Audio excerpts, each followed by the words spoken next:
नमस्कार। स्वागत है आपका न्यूज लॉन्चर पर। मैं हूं अशोक वानखड़े। लेकर आया हूं आपका अपना कार्यक्रम द डायरेक्ट हिट।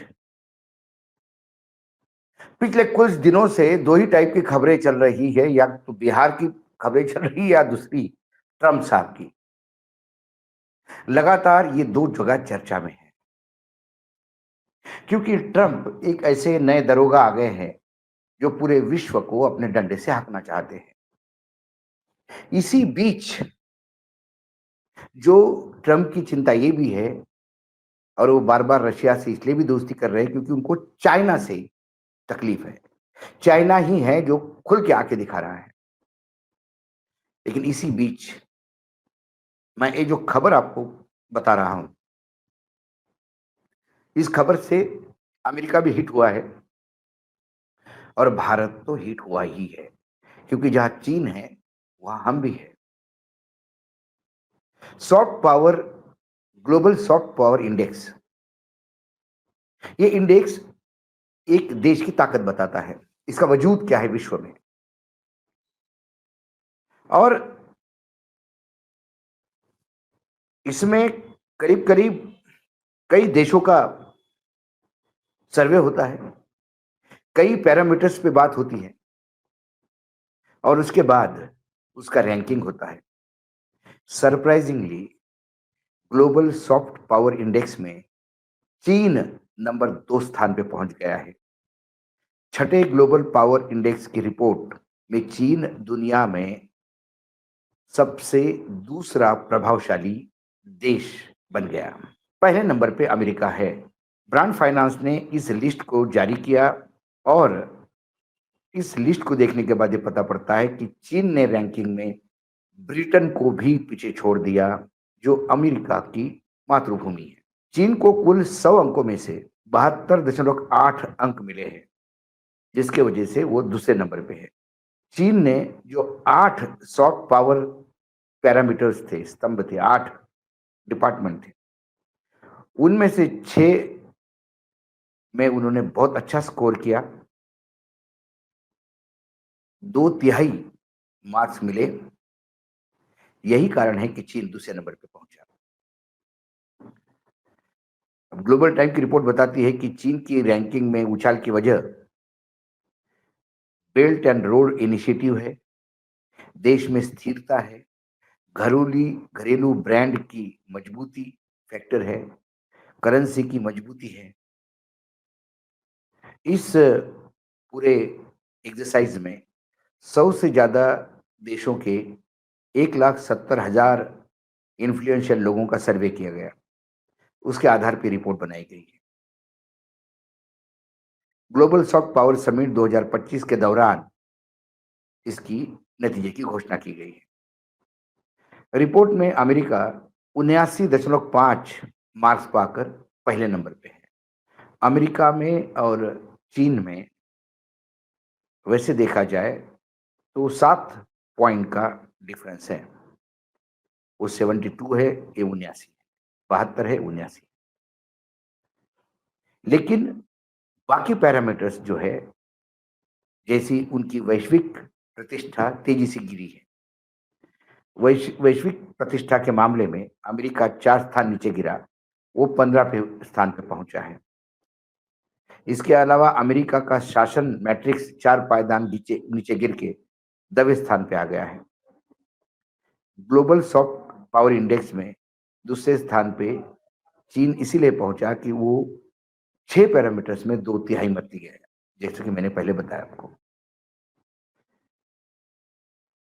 जो ब्रांड फाइनेंस के जो चेयरमैन हैं हेग साहब, उनने कहा कि 2025 की रैंकिंग में अपनी आर्थिक आकर्षण को बढ़ाने, अपने संस्कृति को प्रदर्शित करने, एक सुरक्षित और सुशासित राष्ट्र के रूप में अपनी प्रतिष्ठा बढ़ाने में चीन लगातार कोशिश कर रहा है, और वो कोशिश दिखती भी है और उसके नतीजे भी है। अब ये तो हो गया अमेरिका और चीन का। दूसरी बात, हम कहाँ हैं? हम लाल आंखों से चीन को पीछे ढकेलने वाले थे, हम कहाँ हैं? हमारा इतिहास अमेरिका को भी आग दिखाने वाला था। वो बात अलग है कि हम अमेरिका के सामने घुटने टेकते हैं। लेकिन हम इस लिस्ट में 30 स्थान पे रखे गए हैं। 2023 में हम 28वें स्थान पे थे। मतलब तरक्की करने के बजाय हम एक पायदान और नीचे आ गए हैं। ग्लोबल सॉफ्ट पावर इंडेक्स दुनिया भर में देशों की छवि का आकलन किया जाता है। इसके अलावा इस सूचांक में दुनिया के किसी भी देश का प्रभाव कितना है इसके बारे में भी पता चलता है, बैरोमीटर माना जाता है। भारत की रैंकिंग का जब आकलन हुआ तो क्या निकला?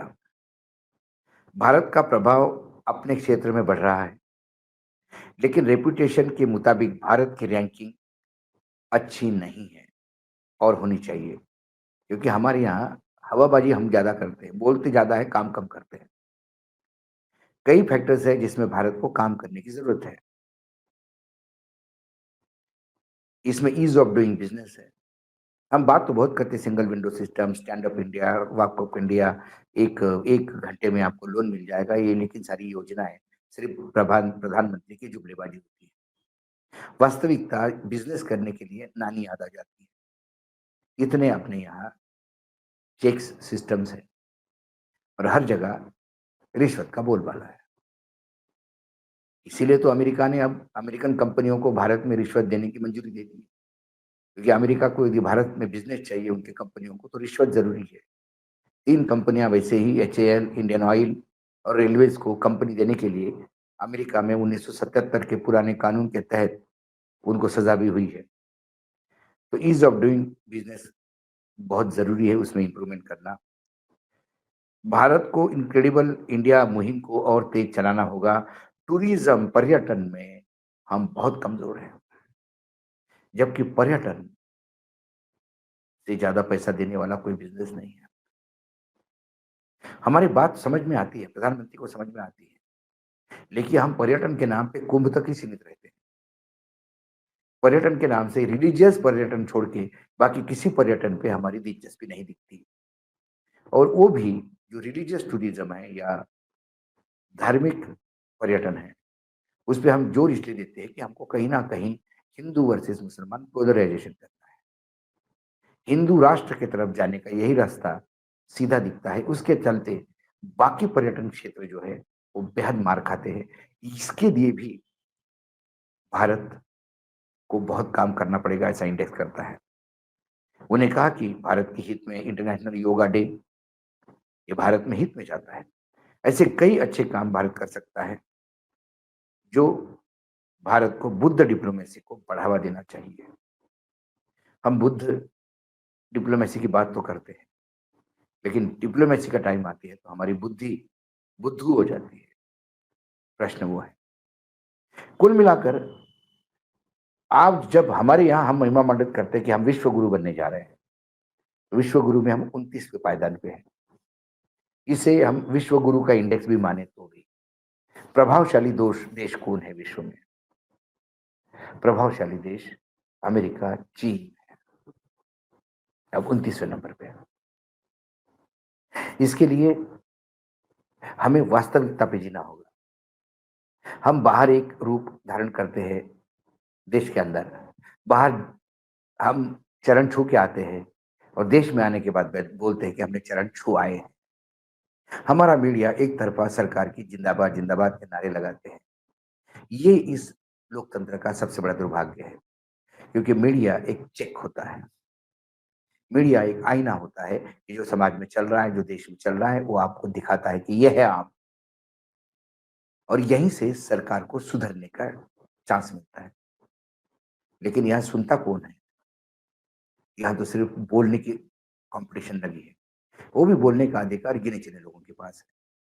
बाकी कंपलसरी सुनाया जाता है और आपको सुनना पड़ता है, चाहे मन की बात हो या चाहे किसी रैली के भाषण हो।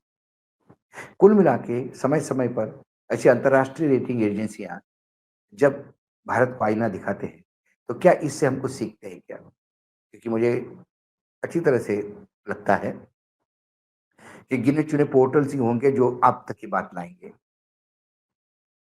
नहीं तो ये विश्व गुरु वाला जो इंडेक्स है, यदि अपनी भाषा में बात करें तो इसकी चर्चा भी कहीं होते हुए दिखाई नहीं देगी आपको।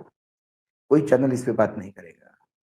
लेकिन इसमें हम 10 पायदान ऊपर चले जाते हैं, 28 से 18 पे चले जाते हैं, तो सुबह से लेकर शाम तक नरेंद्र मोदी जी का तुनतुना बजाते हुए सारे चैनल दिख जाते हैं, अखबार कॉलम के कॉलम लिखते हैं, लेकिन करे क्या, हम मार खा के आए।